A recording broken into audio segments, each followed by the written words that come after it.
Hello friends, అందరూ ఎలా ఉన్నారు? బాగున్నారా? అందరూ బాగున్నారని అనుకుంటున్నాను. ఈరోజు అయితే కొన్ని వంటింటి చిట్కాలు అయితే చూద్దామండి. వంటింటి చిట్కాలు అందరికీ అవసరం. అంతకుముందు నాదొక చిన్న రిక్వెస్ట్, అలాంటి మన ఛానల్ అయితే కొత్తగా చూస్తున్నట్లయితే సబ్స్క్రైబ్ చేసుకోండి. అలాగే నచ్చితే ఒక చిన్న లైక్ అయితే ఇచ్చేసేయండి. ఇప్పుడైతే ఇలాంటి క్లిప్స్ అందరి ఆడవాళ్ళు యూజ్ చేస్తుంటారు కదా. ఇదైతే కలర్స్ పాయింట్ ఉంటాయి. అలాంటప్పుడు మనం పారేస్తూ ఉంటాము, అది వేస్ట్గా పడేస్తుంటాం కదండి. అలా కాకుండా మన దగ్గర అందరి దగ్గర ఐలైనర్ అనేది ఉంటుంది. ఈ ఐలైనర్ని ఇలా ఈ క్లిప్స్కి అప్లై చేసుకున్నామంటే కొత్త దానిలాగా వచ్చేస్తుందండి. చూడండి, నేనైతే ఇప్పుడు అప్లై చేస్తున్నాను. ఇది ఆరిన తర్వాత కొత్త దానిలాగా వచ్చేస్తుంది. మనం రెగ్యులర్గా ఎలా యూజ్ చేస్తామో అలా యూజ్ చేసుకోవచ్చు. ఈ టిప్ కనుక మీకు నచ్చినట్లయితే ఒకసారి ట్రై చేయండి. సెకండ్ టిప్ ఎలా ఉందో కూడా కామెంట్ చేయండి. ఇప్పుడు చూడండి, ఇప్పుడు అప్లై చేసుకున్నాం కదా. ఇలా అప్లై చేసుకున్నాక కొద్దిసేపు ఆరిపోయిన తర్వాత అయితే మంచి కలర్ వచ్చేస్తుందండి, కొత్త దానిలాగా మెరిసిపోతుంది. మరి ఇప్పుడు ఇంకొక టిప్ అయితే చూడబోతున్నామండి. ఇప్పుడు ఇలాంటి మిక్సీ జార్లకి, జార్ మూతలకి రబ్బర్ పాడైపోయి ఉంటాయి కదా. అప్పుడు ఎమర్జెన్సీకి ఇలాంటి రబ్బర్ లేనప్పుడు మనం హెయిర్ బ్యాండ్ యూజ్ చేస్తుంటాం కదా. ఈ బ్యాండ్ని అయితే ఇలా వేసుకొని మనం ఉపయోగించుకోవచ్చండి. మామూలుగా అది ఎలా ఉపయోగపడుతుందో అలాగనే యూస్ అవుతుంది మనకు. ఈ టిప్ మీరు కూడా ఒకసారి ట్రై చేయండి. అలాగే ఇంకొక టిప్ అయితే చూడబోతున్నాము. ఇలాంటి వాటర్ బాటిల్స్ జ్యూస్ తాగిన తర్వాత వేస్ట్గా పడేస్తుంటాం కదా. అలా పడేయకుండా ఒక మంచి ఐడియాతో మీతో షేర్ చేసుకోబోతున్నానండి. దానిపైన ఉన్న లేబుల్ అయితే ఇలా తీసేయాలి. తీసేసిన తర్వాత సగానికి అయితే కట్ చేసుకోవాలండి. ఇలా చాకుని వేడి చేస్తే చాకు బాగా వేడైన తర్వాత ఇలా కట్ అయిపోతుంది. ఇలా సగానికి అయితే కట్ చేసుకోవాలి.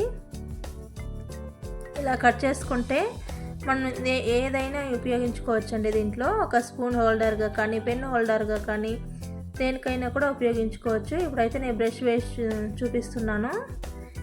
ఎన్నో రకాలుగా ఉపయోగించుకోవచ్చండి. వేస్ట్గా పడేస్తుంటాం కదా, ప్లాస్టిక్ అనేది ఎక్కువగా వాడకూడదు కదా. ఇలాగైతే మనం రీయూజ్ చేసుకోవచ్చు. ఇప్పుడు నేను ఇలా స్కెచెస్ అయితే వేసి చూపిస్తున్నాను మార్కర్లు. తర్వాత అయితే మన స్పూన్లు కూడా వేసుకోవచ్చండి. ఇలా అనేక రకాలుగా కూడా మనం ఉపయోగించుకోవచ్చు. ఒక చిన్న ఐడియాని ఒక జీవితాన్ని మార్చేస్తుంది అంటారు కదా, అలాంటి ఐడియాలని చూడండి. ఇప్పుడు స్పూన్లు అయితే వేసి చూపిస్తున్నాను. స్పూన్లు కూడా వేసుకోవచ్చండి. తర్వాత ఇంకొక టిప్ అయితే చూపించబోతున్నాను. ఇలాంటి శనగలు ఉంటాయి కదండి. ఈ శనగలను అప్పుడప్పుడు పురుగులు పడుతుంటాయి, చాలా రోజులు పెడుతుంటే. అప్పుడు పురుగులు పట్టకుండా ఉండాలంటే కొద్దిగా పసుపు అయితే వేసి ఇలా అప్లై చేసుకోవాలండి. పసుపు వేసి ఇలా అప్లై చేసుకుంటే పురుగు పట్టకుండా ఉంటుంది. పసుపు వేసి బాగా కలిపేసుకోవాలి. తర్వాత మనం అందరింట్లోనూ టమాటాలు ఉంటాయి కదండి. టమాటాలు ఎక్కువ రోజు ఇలా కుళ్ళిపోకుండా పాడైపోకుండా ఉండాలంటే తీసుకొచ్చిన తర్వాత వెంటనే బాగా కడిగేసుకోవాలి. కడిగేసుకున్న తర్వాత ఒక క్లాత్ తీసుకొని బాగా తుడుచుకోవాలండి. చూడండి, ఇలా మొత్తం తుడిచేసుకోవాలి. తుడిచేసుకున్న తర్వాత మన దగ్గర కొబ్బరి నూనె ఉంటుంది కదండి. కొబ్బరి నూనె కానీ, వంట నూనె కానీ బాగా అప్లై చేసుకోవాలండి. ఇప్పుడు తుడిచేసుకున్న తర్వాత చూడండి, నేను తుడిచేసుకున్నాను. ఇప్పుడైతే నేను వంట నూనె తీసుకున్నానండి. వంట నూనె కొంచెం చేతికి అప్లై చేసుకొని ఈ టమాటాలు మొదట్లో ఇలా అప్లై చేసుకున్నామంటే చాలా రోజులు అయితే నిల్వ ఉంటుందండి టమాటాలు. ఇప్పుడు అన్ని టమాటాలకు అయితే నేను అప్లై చేస్తున్నాను. ఇదైతే ఒక 15 డేస్ 20 డేస్ అయితే పాడైపోకుండా అలానే ఉంటుందండి. ఈ టిప్ అయితే మంచిగా వర్క్ అవుతుంది. మీరు కూడా ఒకసారి ట్రై చేయండి, చాలా మంచి టిప్పు.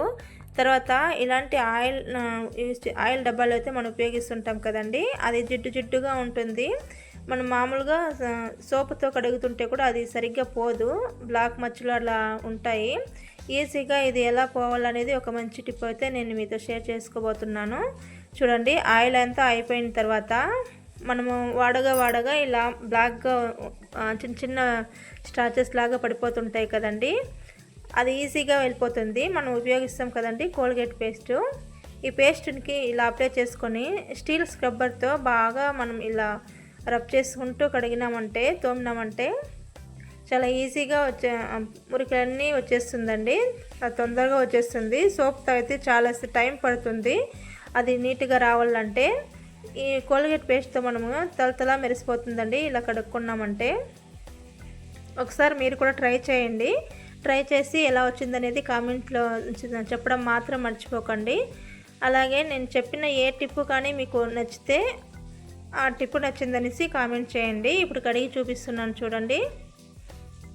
ఎంతలాగా మెరిసిపోతుందో, కొత్త దానిలాగా మెరిసిపోతుందండి. మామూలుగా సోప్తో మనం కడిగామంటే దాంట్లో ఉన్న జిడ్డు మాత్రం పోతుందండి, షైనింగ్ అంటే అలాగే ఉంటుంది. ఇలా పేస్ట్తో కడిగినామంటే కొత్త దానిలాగా మెరిసిపోతుంది. మీకే కనబడుతుంది చూడండి ఎంత మెరిసిపోతుంది అనేసి.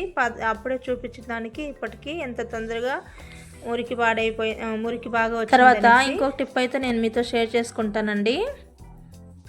మీరు ఒకసారి ట్రై చేయండి. ఆడవాళ్ళకి ఎంతో ఉపయోగపడుతుంది ఇలాంటి టిప్స్ అన్నీ. ఎక్కువ టైం కాకుండా టైం ఎంతగా సేవ్ చేసుకున్నట్లు ఉంటుంది ఇలాంటి పనులన్నీ మనం చేసుకున్నామంటే. అనుకుంటారు కదండి ఇంట్లో ఏం చేస్తారని ఆడవాళ్ళు. ఇలాంటి తొందరగా మనం ఈజీగా కొన్ని టిప్స్ తెలుసుకున్నామంటే మనం తొందరగా పనులు అయితే చేసుకోవచ్చు. తర్వాత టిప్ అయితే గ్యాస్ స్టవ్కి ఎక్కువ ఇలాంటి మరకలు పడినప్పుడు ఎలా క్లీన్ చేసుకునేది అనేది నేను మీకు చెప్పబోతున్నాను. ఒక నిమ్మకాయ అయితే తీసుకోవాలండి.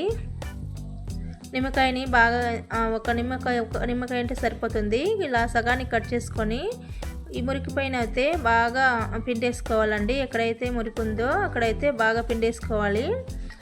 తర్వాత సోడా కొంచెం వేసుకోవాలండి. నిమ్మకాయ సోడా మిక్స్ అవుతే మంచిగా పనిచేస్తుందండి. చూడండి, నిమ్మకాయ సోడా వేసుకున్న తర్వాత ఇలా రబ్ చేసుకుంటే ఏ సోపు అవసరం లేదండి. చాలా ఫ్రెష్గా కొత్త దానిలాగా వచ్చేస్తుంది. ఇప్పుడు నేను బాగా రబ్ చేస్తున్నాను. దానిపైన ఉన్నదాన్ని బర్నర్లన్నీ తీసేసి ఇలా చేత్తోనే రుద్ది చూపిస్తున్నాను చూడండి. స్క్రబ్బర్ అంతా ఏం అవసరం లేకుండానే. స్క్రబ్బర్ కూడా కావాలంటే యూజ్ చేసుకోవచ్చు. ఆ తర్వాత అయితే పేస్ట్ వేసుకోవాలండి. ఇలా పేస్ట్ కొంచెం వేసి బాగా రుద్దామంటే మిగతా ఉన్న చిన్న బ్లాక్ మరకలన్నీ కూడా వెళ్ళిపోతుంది. పాత మరకలు ఉంటాయి కదండి, అది కూడా వెళ్ళిపోతుంది. పేస్ట్ అనేది మామూలుగా మనం పళ్ళు తోముకోవడానికి కాకుండా ఇలా అనేక రకాలుగా కూడా మనం ఉపయోగించుకోవచ్చండి. పేస్ట్ బాగా పనిచేస్తుంది. ఇలా పాత్రలు కడగటానికి కానీ స్టవ్ కడగటానికి కానీ చాలా బాగా వర్క్ అవుతుంది. ఒకసారి మీరు కూడా ట్రై చేయండి. చాలా తొందరగా వెళ్ళిపోతుంది. మామూలుగా మన సోప్తో ఎక్కువ టైం అయితే పడుతుందండి.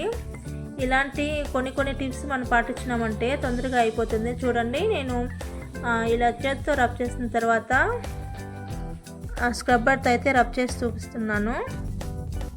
ఇలా బాగా రబ్ చేసిన తర్వాత ఒక పొడి క్లాత్ తీసుకొని తుడిచేసినామంటే చాలా క్లీన్గా వచ్చేస్తుందండి. పొడి క్లాత్ తీసుకొని తుడిచేసుకున్న తర్వాత క్లాత్ని తడిపేసుకొని కొంచెం బాగా మంచిగా ఉన్న క్లాత్ని తుడిచేసుకున్నామంటే చాలా ఈజీగా చాలా తొందరగా కూడా మన స్టవ్ని అయితే క్లీన్ చేసుకోవచ్చు. మీరే చూడొచ్చు ముందు దానికి ఇప్పుడు దానికి ఎంత కొత్త దానిలాగా మెరిసిపోతుందనేసి. ఒకసారి మీరు కూడా ట్రై చేయండి. ఈ టిప్పు చాలా బాగా వర్క్ అవుతుంది. అలా మనీ సేవింగ్ కూడా అవుతుందండి.